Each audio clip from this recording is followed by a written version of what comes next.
სხვადასხვა ფაქტების გამოვლენა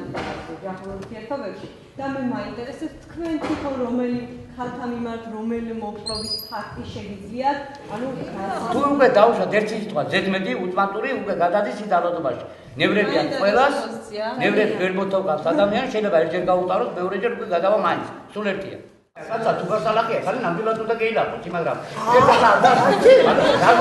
გასალახი მათგან უნდა გეილახოთ იმას აკალახო მომიშინე ვირთარ უნდა ცემა რომ დაკიდება იქით უნდა იმას უნდა დაარჩა ერთადერთაც კიდე გეტყვი და ახლა ხემით დანაშაულს მიხვდა ხალი კიდე გეტყვი არის გამოიქნა ფერი რაღაცა სიტუაცია ბოდიში აგერია ასმა ხალ მიუთრო მამაკაცთან ერთად ადგა და კლავს ქალს რაკნა სამა რომელი უნდა მოკლას ქალი თუ კაცი თუ რატომ უნდა მოიჭრა აბა მწენი რატომ ნევრი უნდა მიწევდე ის მოკლას შეიძლება ის კი მოკლას აი ნევრები რომელი მოკლა ეს მეორე ქალი მოიყვანოს მეორე ქალი მეორე შეგვეყვანა თუ და მეხუთე მაგ პრობლემა კი არა აი მოდი ასე ბოლოს ვერ გვეყვანა მეორე უბრალოდ დავუშვი პრობლემების გამართლება მოხდა აი მოტივით არა მართლებს მაგ პრობლემა არ შეიძლება არ შეიძლება ამაკაცია დამნაშავე იტალი მაგას აკეთებს ნევრები ნევრები არა სოციოლოგიურადაა ფსიქოლოგიურადაა ადამიანი განწყობილი იმაზე რომ სიყვარულია ქალის მიმართ ამ ხალმა ადა და იმასაც დავაჩვენებს რომ მიყვარს და ადგა და მერე ბოდიში და გავაკეთებ ფასად იმან რა ვარ ახლა მოდი ახლა ესე დავუშვათ ყველაღამე ხალი სერიალს რო უყურებს გაუთიშე მე ახალ თუ დიჟა მე სერიალს იმიდან შეიძლება ეს სასწაულით გამოიწვიოს მამაკაცებს საფრთხე, მაგრამ ეს არის რეალობა. ჩვენი კულტურა, ჩვენი ასე ვთქვათ, რა კულტურაში ცხოვრობთ, ასე ვთქვათ, ის რასაც ჩვენი კულტურა და საზოგადოება არ პატიობს ქალს, ძალიან წარმატებულად პატიობს მამაკაცს. ახობით 2007 წელში ჩამოვედი სოფელში საცხოვრებლად და აქ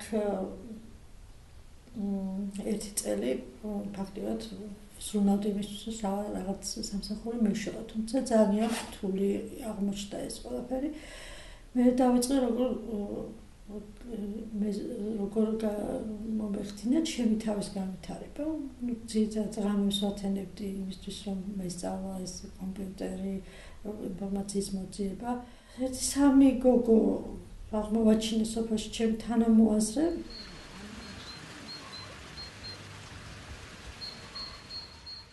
მეზობელთან მიყავიო გასული ეს გოგო ყვება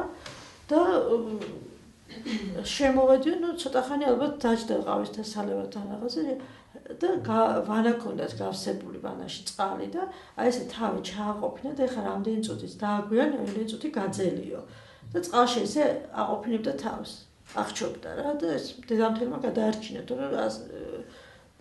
აიხჩობდა და ბოლოს ეს ისტორია იმით დამთავრდა, რომ ეს ბიჭი ციხეში იყო და რომ გამოვიდა ციხიდან ნათესავის ბინა გაქრობდა. ოქროლობა გამოიტანა ნათესავიდან, რა თქმა უნდა იმ ღამესვე ატყდა იქ ამბავი და ეს როგორც კი გაიგო ამ ბიჭმა რომ ეს ამბავი უკვე გაიგეს და შეამოწმებდნენ ამის და ჩხრეკას ჩაუტარებდნენ, ამიტომ ესენი იყვნენ სტუმრად იმ ოჯახში. ადგა და ესე ოქროლობა შეუდო ამ გოგოს ბალიში ზღვში. მსხვერპლი იმდენად მიჯაჭვული არის მოძალადეზე, უბრალოდ ეს ფაზებშიც არის სამძირითად ფაზაში მოცემული, რომელსაც მე ტრენინგზე გამიხილავ. იმდენად არის მიჯაჭვული მოძალადეზე, რომ არ ფიქრობს და ვერ წარმოუდგენია იმის გარეშე ცხოვრება. სუნთქვაც კი 2012-ში ახლა ბოლოს განხორციელდა რეფორმა სისხლის სამართლის პოლიტიკის მიმართულებით, სადაც მოხდა ცალკე გამოიყო მუხლი ოჯახში წანადობის ფაქტთან მიმართებაში, ანუ კრიმინალიზაცია მოხდა ამ პრობლემის, მაგრამ მიუხედავად იმისა, რომ რაღაც თითქოს სახელმწიფო ამ კუთხით კეთილნებას იჩენს და აი მოღონ მცირედი აქტივობებია, მე ვფიქრობ, კიდევ ბევრი არის გასაკეთებელი და კანონმდებლობის თვალსაზრისით დასახვეწია.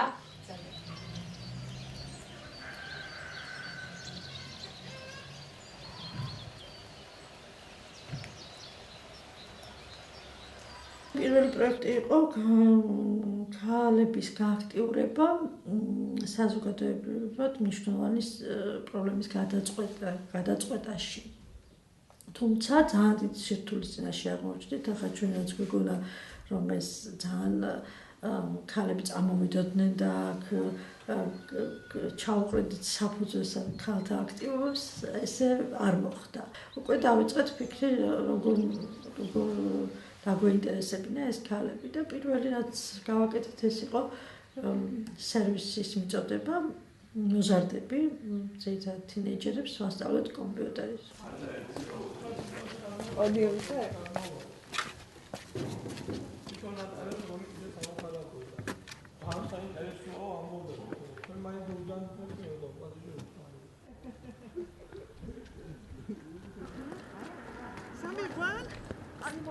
მაქარე დალიე მაშინ მოგის?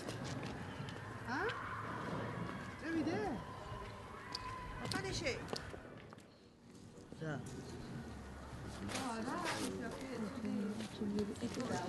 დედა რომელიც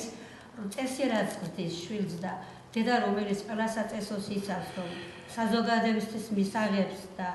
როცა იგი არ ეწევა უკვე რა ბოდიში ამ სიტყვის ის ცუცკს წერებს და მაგალითად არ არის შვილებს მაინც ოჯახი მაჩნია მაგრამ ეს ქალს ის ოჯახური პრობლემების ესე ვთქვათ მოგვარება აი მე ზუსტად მაგით ვამბობ რომ ნორმალური ოჯახი მეთქი ჩვენ ვაპარაკობთ პერიოდულად ოჯახის გადასახადს აი მე უფრო მაინც მგონია რომ უფრო მაგის განათლებას ვინაძლევს ახალგაზრდებს ბავშვებს რომ როგორ უნდა მოიქცეს ოჯახია პირველი და მთავარი ოჯახში თუ არ იციან მაინველი ოჯახში არის შეიძლება ძალიან ცუდი ოჯახი იყოს მაგრამ ბავშვი გამოვიდეს ძალიან აღზრდილი არა არის ასეთებიც არის უწესო ოჯახები და უპატიოსნესი შვილები გამოდის უპატიოსნესი შვილები ყავთ მე აქვე ვიღაც არის უზნეო ჩემი არა ცოტა თემასთან დავდივართ ახლა ოჯახის ფენომენი ეს ცალკე არა ფენომენზე კი არ ვამბობ ძალიან განათლება აუცილებელია თუნდაც პატარა ბროშურების სახით ახალგაზრდებთან მუშაობა არის ძალიან ეფექტური იმიტომ რომ შედეგი დგება მაშინვე ანუ მაშინვე თუ არა მაგალითად იგივე ჩვენს მიერ პირველ პროექტში ახალგაზრდული კლუბის ბავშვები რომლებიც გახდნენ სტუდენტები დღემდე გვაქვს ესე ვთქვათ მეილით მიმოწერა და მადლობებს გვიხდიან იმის გამო რომ ის რაც თქვენთან ვისწავლეთ უნივერსიტეტში ეს ცოდნა გამოგვადგა ამიტომ ვთვლი რომ ეს ყველაზე დიდი წარმატება ჩვენი არის ეს ოჯახის ძალადობის კუთხით და ახალგაზრდული მიმართულებით